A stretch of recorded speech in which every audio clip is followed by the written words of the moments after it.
Les relations amoureuses devraient être un espace de soutien, de respect et d'épanouissement. Mais que faire quand celles-ci deviennent source de souffrance? Si vous avez un proche qui vit une relation toxique, vous savez à quel point il peut être difficile d'intervenir. Et parfois même, on ne sait pas comment s'y prendre. Alors dans cette vidéo, nous allons explorer 5 manières efficaces pour aider une personne piégée dans une relation toxique sans aggraver la situation. Prendre la bonne approche peut tout changer. Restez avec nous, on en parle tout de suite.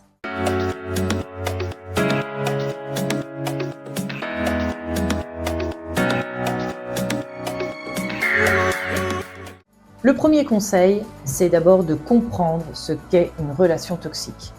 Que ce soit bien clair, il y a des couples qui s'entendent mal, qui ne sont pas peut-être plus faits pour vivre ensemble, mais ce n'est pas forcément une relation toxique. Alors, quelque part, elle l'est, dans le sens où, évidemment, les deux ne sont pas heureux, et peut-être surtout l'un d'ailleurs, qui ne veut pas voir que ça n'est pas bon pour elle, mais on va vraiment, véritablement parler de relations toxiques lorsqu'on va pouvoir déceler un des deux manipulateur, manipulatrice. Vraiment. Ça va être très spécifique avec une personne qui se comporte d'une manière très spécifique. C'est très très important pour vous de comprendre ce que signifie vraiment être dans une relation toxique parce qu'il n'y a pas toujours de violence physique. Il peut s'agir simplement de manipulation, d'humiliation constante, de jalousie excessive et ou d'un contrôle permanent de l'autre. Là, on parle vraiment de relations toxiques. Et ça peut vraiment détruire l'estime de soi. Souvent, la victime, elle est isolée de son entourage, ou de plus en plus. Alors, comment on va reconnaître ces signes? Je vais vous donner quelques exemples concrets.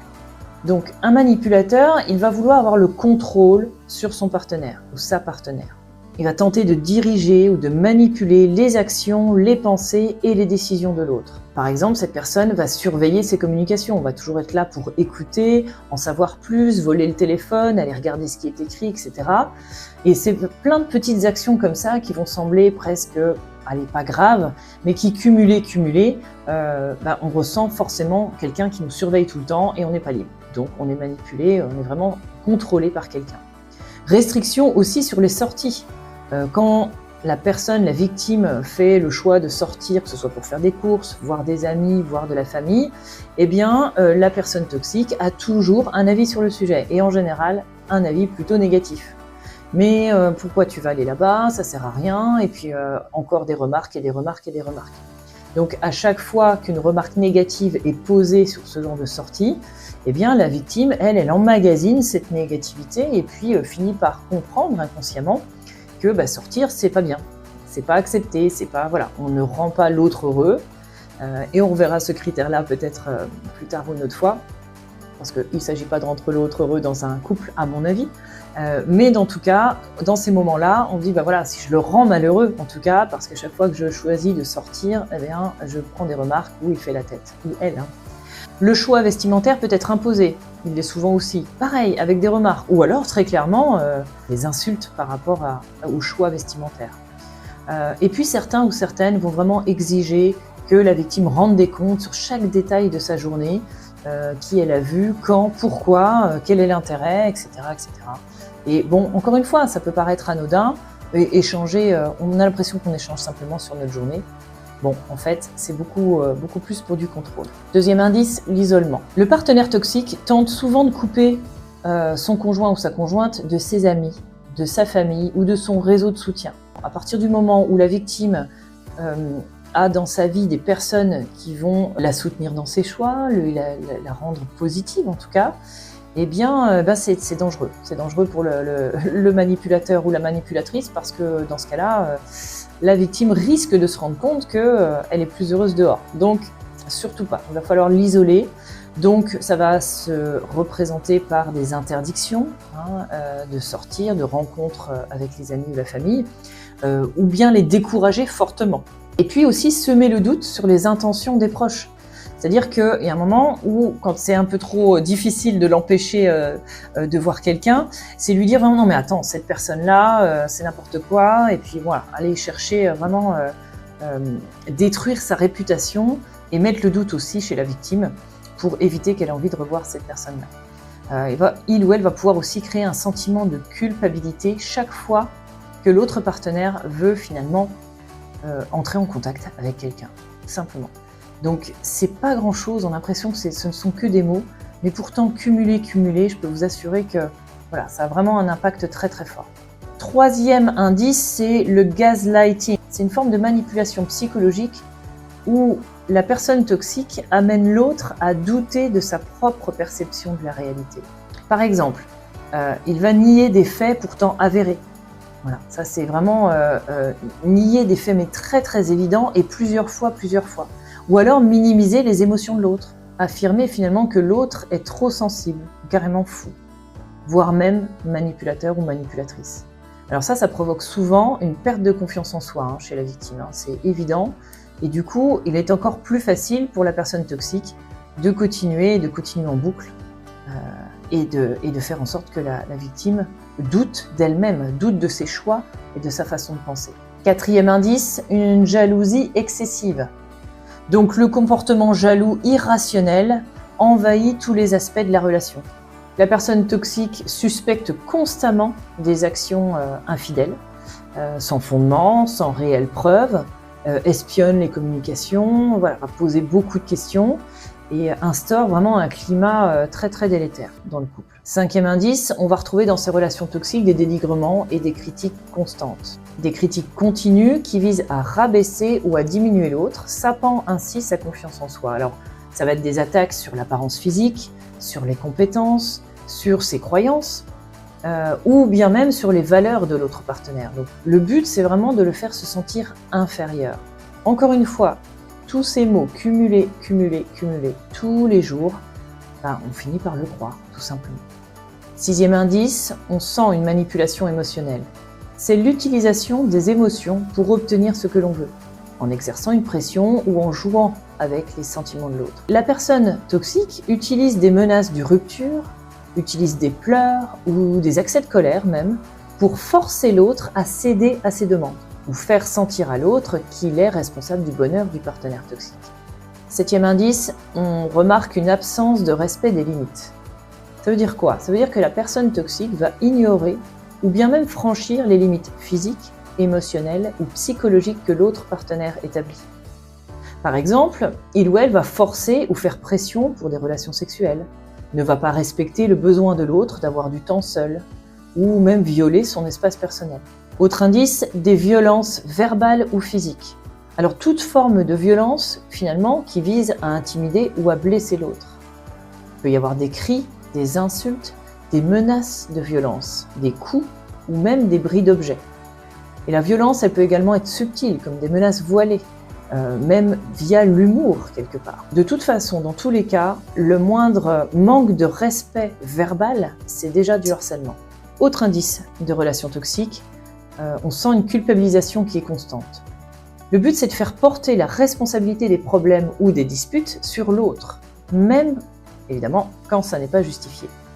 Donc l'autre partenaire, il est blâmé pour les événements qu'il ne contrôle pas et pour des réactions disproportionnées du partenaire toxique. Donc quand il se met en colère, il ou elle se met en colère, déborde, n'en peut plus, c'est toujours la faute de la victime, de toute façon. On note aussi une absence de soutien émotionnel. C'est-à-dire, par exemple, le partenaire toxique va ignorer ou minimiser les problèmes ou les émotions de l'autre. Il ne va pas être là pendant les moments difficiles ou réagir de manière insensible face à des situations stressantes. Et puis enfin, l'instabilité émotionnelle. C'est-à-dire qu'on constate vraiment des fluctuations émotionnelles extrêmes dans la relation qui créent une atmosphère d'incertitude et de tension. Donc on voit une alternance entre des comportements d'affection excessive, vraiment très câlin, super doux, et puis de colère intense.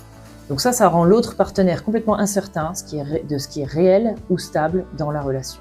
Ces signes, individuellement ou combinés, en fait, vont vraiment créer une atmosphère de stress, de confusion et de mal-être qui va éroder progressivement la confiance en soi et l'épanouissement personnel dans la relation. Voilà. Je sais que c'est pas toujours aussi simple de déceler ça dans une relation, mais au moins plusieurs de ces signes vont vous donner la puce à l'oreille.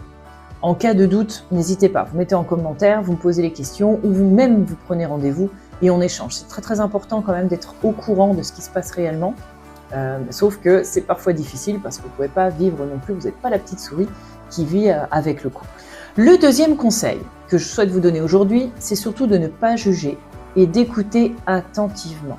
On traverse tous des moments difficiles Et on a tous besoin d'être entendus, mais pas jugés.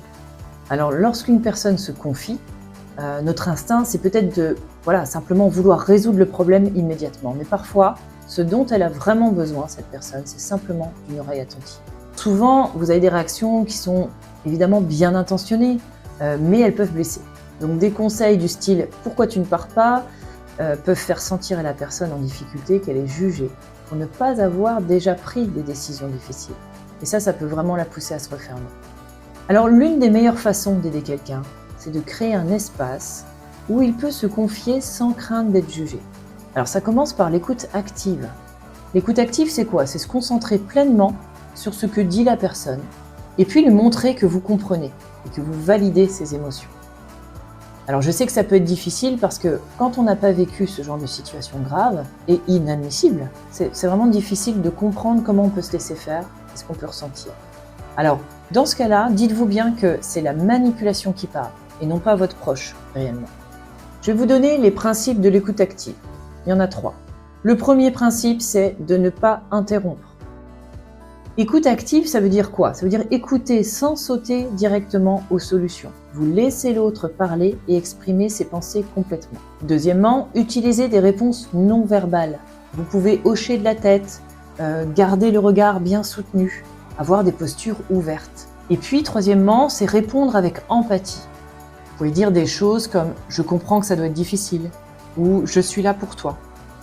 Ça montre que vous êtes attentif aux émotions de l'autre. Et donc, du coup, la personne en face de vous, l'interlocuteur, se sent vraiment compris. L'écoute active, elle repose sur 3 grands principes. Ne pas interrompre, montrer que vous écoutez par des gestes non verbaux et répondre avec empathie. Ces éléments, ils permettent vraiment à l'autre de se sentir compris et soutenu plutôt que jugé. Alors parfois, la meilleure chose que vous puissiez faire, c'est juste d'être là. Pas besoin de réponse ou de solution immédiate.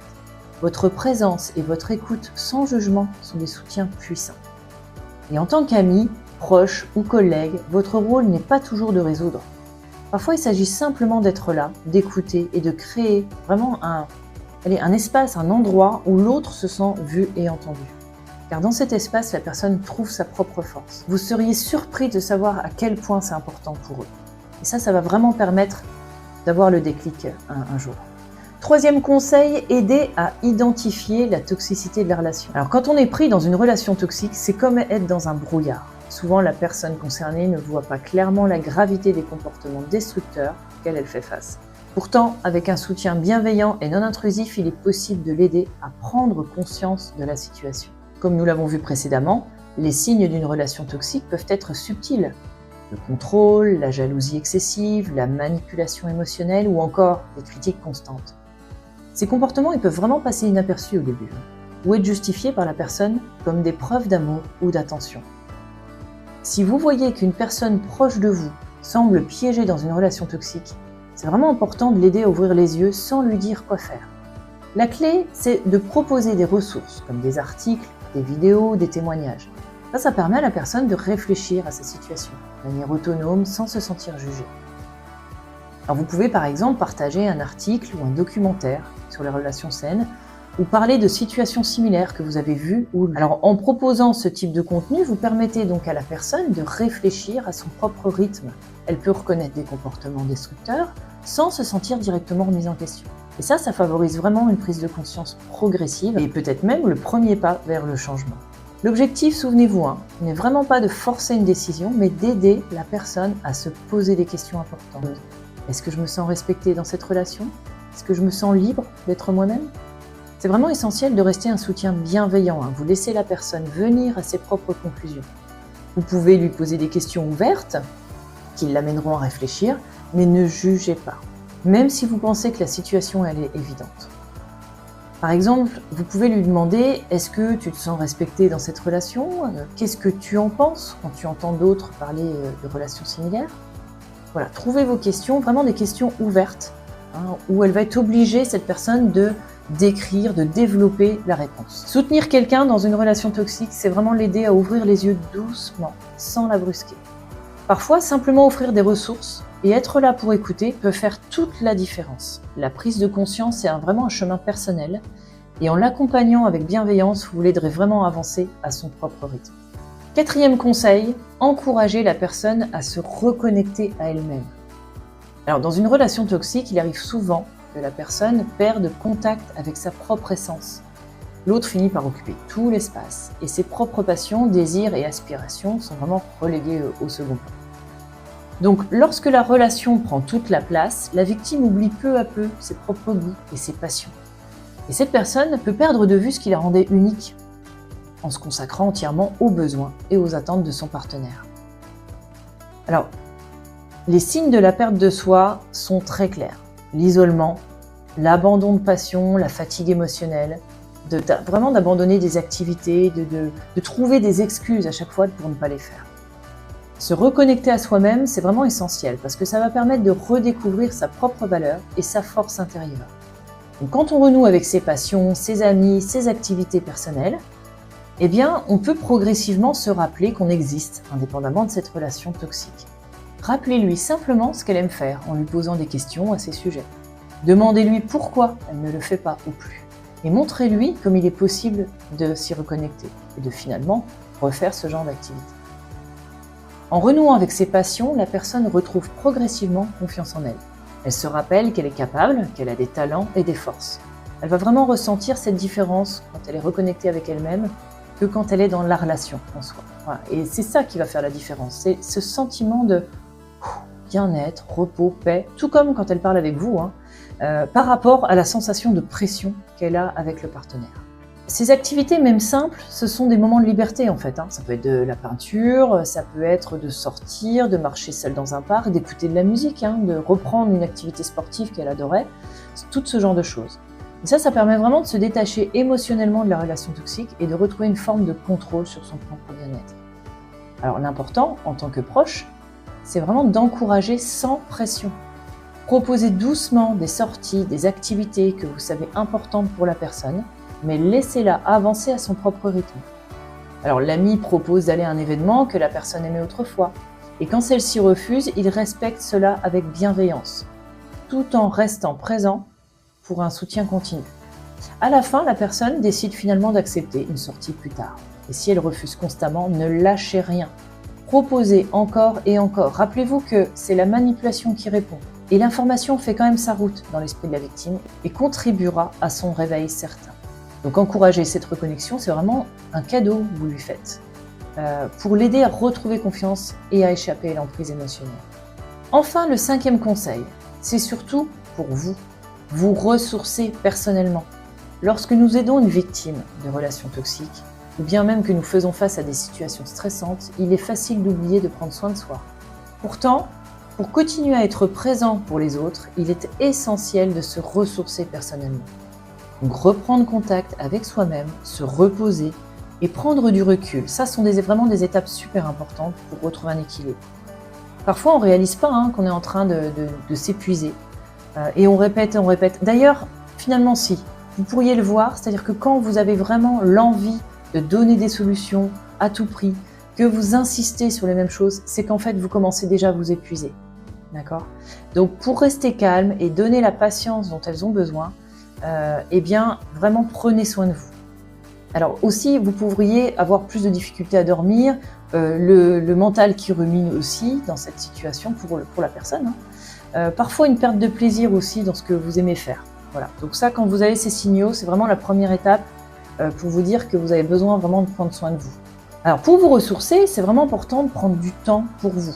Ça peut être aussi simple que de faire une pause, de se déconnecter du travail ou de ses obligations, ou de passer du temps à l'extérieur ou avec les proches qu'on aime. Et ça, ces moments, ils vont vraiment vous permettre de retrouver de l'énergie, de clarifier vos pensées et de revenir à vous-même. Faites vous aussi des activités qui vous ressourcent, et qui peuvent être très variées. Pratiquer un sport, méditer, faire du yoga, lire un livre, créer quelque chose de vos mains. Ça sont vraiment des activités qui, en plus de vous détendre, vont vraiment vous reconnecter à vous-même. Donc, elles vous permettent de renforcer votre bien-être mental et émotionnel. Elles vous permettent de vous renforcer votre bien-être. Et si vous vous sentez bien, eh bien forcément votre proche se sentira bien aussi. Si vous êtes tendu et que vous tentez simplement d'écouter, le verra cette personne que finalement vous n'avez pas tant que ça envie d'écouter, vous êtes fatigué. Donc trouvez l'activité qui vous reconnecte à vous-même. Ces moments sont vraiment très très importants pour que vous ressentiez une paix intérieure, vous permettre de prendre du recul et puis surtout du coup de vraiment d'avoir cette vision extérieure et de vraiment sortir du jugement et d'être plus sûr de vous quant à la situation de votre ami ou de votre proche. Alors je vais vous donner quand même un 6e indice, un 6e conseil pour aider ces personnes victimes de relations toxiques. Dans les moments où le soutien des proches ne suffit pas, eh bien, sachez qu'il y a des ressources professionnelles qui existent. Vous avez des conseillers, des psychologues, des associations qui sont spécialisées et qui offrent un regard extérieur et des outils essentiels pour surmonter les difficultés de manière vraiment sécurisée. Souvent même, l'avis d'abord d'un professionnel, mais encore de quelqu'un d'extérieur, va parfois aussi impacter la personne et la victime. Ces professionnels sont formés pour aider à identifier les problèmes sous-jacents et fournir des stratégies adaptées pour gérer le stress, l'anxiété ou les crises relationnelles. Alors, accéder à ces ressources est plus simple qu'on ne le pense. Vous pouvez commencer par rechercher en ligne des professionnels ou des associations dans votre région, consulter les avis et contacter directement pour obtenir des conseils ou prendre un rendez-vous. Pour vous-même, pas pour votre proche victime. Se tourner vers des experts, c'est vraiment un signe de force et de volonté pour prendre en main votre bien-être, mais le bien-être aussi de votre proche. Aider une victime de relations toxiques, c'est pas une tâche vraiment facile, mais votre soutien peut être un véritable levier de changement. Chaque situation est unique, alors soyez patient, compréhensif et informé. Si vous êtes témoin de ce type de situation, ne restez pas silencieux, mais soyez une présence bienveillante et un guide, sans jamais forcer. Et ensemble, nous pouvons faire une différence. Si cette vidéo vous a aidé, ou si vous avez des questions, surtout mettez-les dans les commentaires, je les regarde tous et j'y réponds. Partagez aussi votre expérience. Rien que ça peut aider aussi d'autres personnes qui se posent des questions, qui seraient peut-être venues prendre quelques infos sur cette vidéo. C'est pas la peine de vous abonner, ne mettez pas des pouces comme ça à tout va, on s'en fiche. Moi, je suis pas là pour être super connu, simplement vous apporter quelques infos de temps en temps. Par contre, si vraiment ça vous plaît et que vous êtes dans cette dynamique d'aider, dans ce cas-là, faites-le, ce sera un grand plaisir. Je vous remercie en tout cas d'avoir été présent, d'être resté jusqu'au bout et je vous dis à très bientôt pour de nouvelles vidéos.